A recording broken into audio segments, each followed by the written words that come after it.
Geyimimiz, hüququmuz biridir. Şagirdidir hamımızın adı da. Elə bil ki boyumuzda eynidir. Aman Allah ne xoşbəxtlik biz onda. Bir müəllim töhmətiydi dərdimiz. Bir töhmətdən için yanardı. Hələ onda bilmirdik ki bunu biz bir gün necə həsrət ilə anarıq.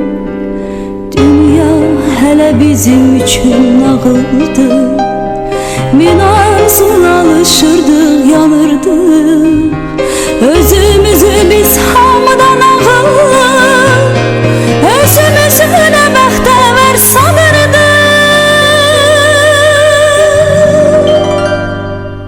Məktəb illəri, ömrümün en şirin duyğulu qaygısız günləri.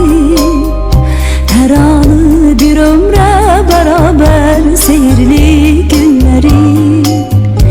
En temiz arzulu günləri. Məktəb illəri, ömrümün en şirin duyğulu qaygısız günləri.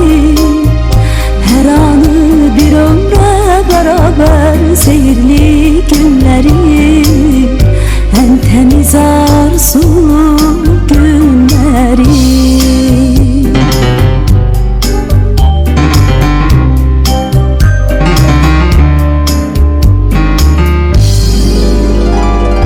Hele onda bu dünyanın şerinden, yalanından haberimiz yok idi.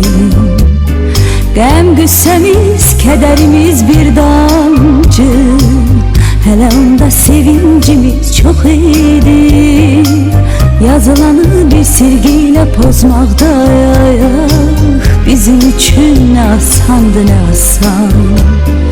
Xəbərsizdik ömrümüzə biz hələ, talih yazan pozulmayan yazıdan. Dünya hələ bizim üçün nağıldı. Min arzuna alışırdıq, yanırdıq.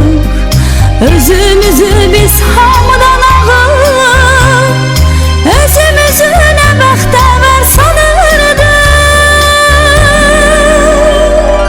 Məktəb illəri, ömrümün en şirin duyğulu qaygısız günləri. Her anı bir ömre beraber